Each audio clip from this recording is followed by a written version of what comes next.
Episode 8. Nyesal bikin nangis. Bu Nurlela semangat sekali ketika tahu bahwa mahasiswa KKN itu akan membuat taman tanaman obat keluarga di desa tersebut. Ia mengeluarkan perkakas dari gudang, mulai dari cangkul, parang, hingga gerobak sorong untuk ia pinjamkan pada mereka. Kalian pakainya hati-hati ya, ini alat-alatnya tajam. Jangan pada bercanda pas lagi megang alat-alat ini, entar luka. Bu Nurlela mengingatkan. Oke Bu, kami pakai dulu ya Bu. Billy langsung menyusun perkakas itu ke dalam gerobak sorong, kemudian membawanya ke lahan kosong di desa Balai Desa. Tempat mereka akan membangun taman tersebut. Ia berangkat duluan bersama Intan, karena mereka berdua yang bertanggung jawab atas pelaksanaan proker hari itu. Bu, kami boleh minta bunga-bunga ibu juga enggak? Tanya Luna. Ia memang sudah dari kemarin-kemarin kagum dengan aneka bunga yang tumbuh subur di halaman rumah Bu Nurlela. Boleh dong, balas Bu Nur. Ambil aja, itu halaman belakang juga ada jahe, kunyit, dan lengkuas.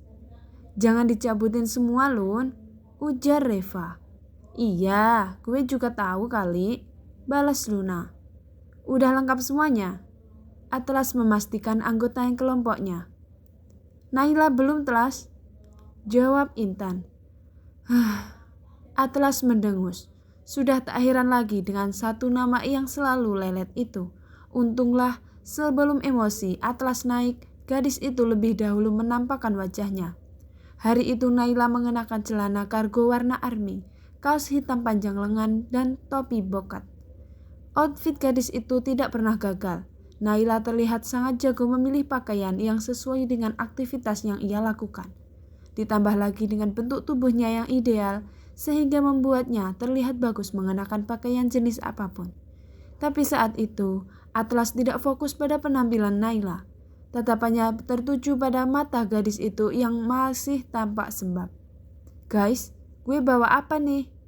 Naila mendekati cewek-cewek. Nay, bantuin bawa botol-botol bekas ini ya. Meira memberikan keranjang berisi botol-botol plastik bekas. Kata Intan mau dijadiin pot. Oh, oke. Mereka pun mulai berjalan menuju lokasi. Setibanya di sana, Billy dan Intan langsung menjelaskan apa saja yang akan mereka kerjakan hari itu. Mereka akan memanfaatkan barang-barang bekas sebagai pot dan hiasan. Setelah diberi arahan, mereka pun langsung mulai bekerja. Satu persatu mulai sibuk dengan kegiatan masing-masing, sementara Naila masih berdiri dengan sebelah tangan memegang botol dan sebelahnya lagi memegang ponsel. Ia sedang menunggu kabar tentang ayahnya yang melakukan operasi saat itu. Jarinya mengetik pesan pada adiknya. Naila, Dek, Dedi udah masuk ruang operasi, Bel. Belum selesai Naila mengetik pesan itu, tiba-tiba ponselnya sudah dirampas oleh Atlas. Bisa kerjasama enggak? Yang lain udah pada sibuk, lo malah asik main HP. Ujar Atlas. Gue mau apa? Mau dokumentasi? Potong Atlas. Di proker ini PJ-nya Billy dan Intan. Mereka yang akan mengambil dokumentasi. Lo gak ada kepentingan buat main HP sekarang. Wajah Naila terasa panas. Laki-laki satu itu selalu saja mengusiknya. Ditambah lagi situasinya yang sedang tidak tepat membuatnya Naila lebih gampang tersulut emosi. Bisa berhenti nuduh gue nggak? Tanpa lo kasih tahu, gue juga ngerti harus ngelakuin apa. Dan kalau keadaannya nggak urgent, gue juga nggak bakal megang HP. Lagian Aris sekian banyak orang lain di sini. Kenapa cuma kesalahan gue doang yang lo lihat? Hah? Heran. Naila merebut ponselnya kembali, kemudian berlalu dari hadapan Atlas. Ia pindah duduk ke dekat tumpukan botol plastik dan cat. Naila tampak mengusap-ngusap matanya beberapa saat, sebelum akhirnya mulai memotong dan mengecat botol plastik itu. Dia nangis, Atlas. Ujar Fatir yang mendengar perdebatan mereka tadi. Elo sih, marah-marah mulu ke Naila. Hati cewek itu kan sensitif. Billy turut menimpali. Kembali fokus sama job desk masing-masing. Balas Atlas tanpa menghiraukan ucapan Billy dan Fatir. Fatir dan Billy hanya bisa menghela nafas sambil saling pandang. Setelah itu, Fatir pun mendekati Naila.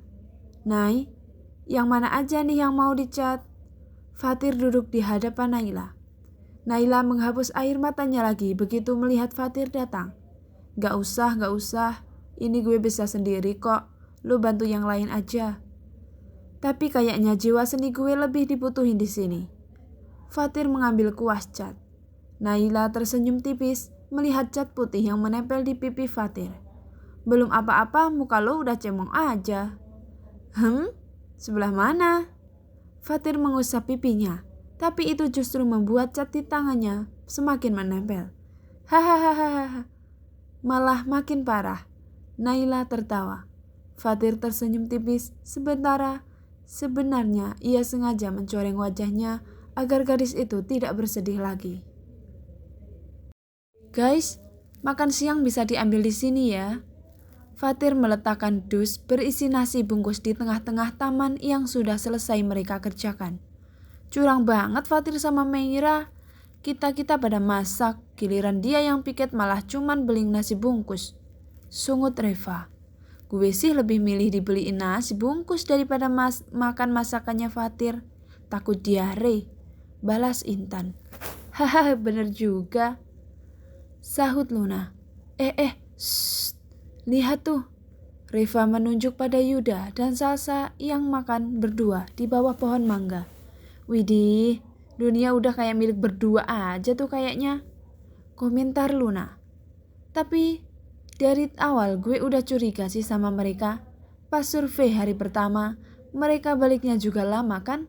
Pas jadwal piket masak, mereka juga betah banget di dapur berdua. Bener ya kata orang, tiada KKN tanpa cinlok. Intan tiba-tiba menyenggol Naila yang tidak bicara sedari tadi. Nay, lo sama Atlas gitu juga dong. Makan berdua, romantis-romantisan. Jangan kayak Tom and Jerry mulu. Naila mendelik. Apa sih? Kok malah jadi gue? Tepisnya. Tapi lo sama Atlas itu cocok lo, Nay. Sama-sama pinter, sama-sama good looking. Kalau kalian berdua jadian, apalagi nikah, anak kalian udah jamin cakep-cakep. Plus cerdas juga, bisa jadi profesor. Reva menimpali dengan semangat. Haduh, makin ngawur. Kalian tuh ya, kalau nggak ngegosip, ngehalu. Naila bangkit berdiri. Mending gue cuci tangan dulu, lapar. Naila berlalu menuju keran air dekat pendopo balai desa. Ketika gadis itu sedang bercuci tangan, tiba-tiba Atlas datang dan berdiri di sebelahnya. Atlas berdehem dengan sengaja agar gadis itu menoleh padanya. Naila mendelik sekilas. Bisa antri nggak? Ujarnya ketus.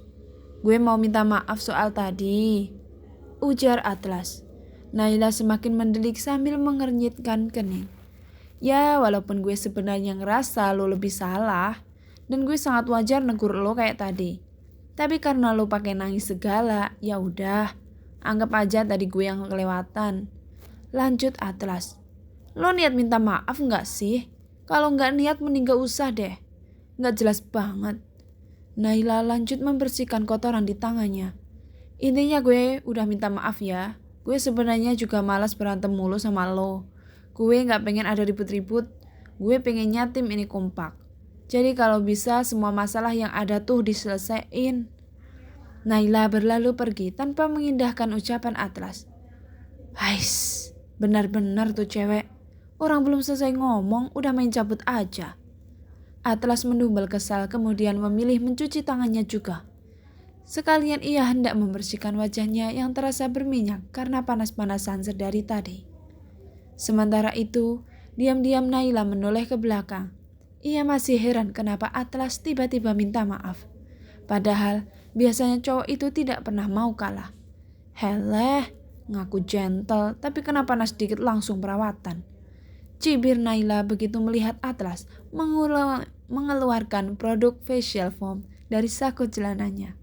Tiba-tiba sebuah ide jahil pun terlintas di benaknya. Ia mematikan pompa air tersebut. Loh, ini kok airnya mati?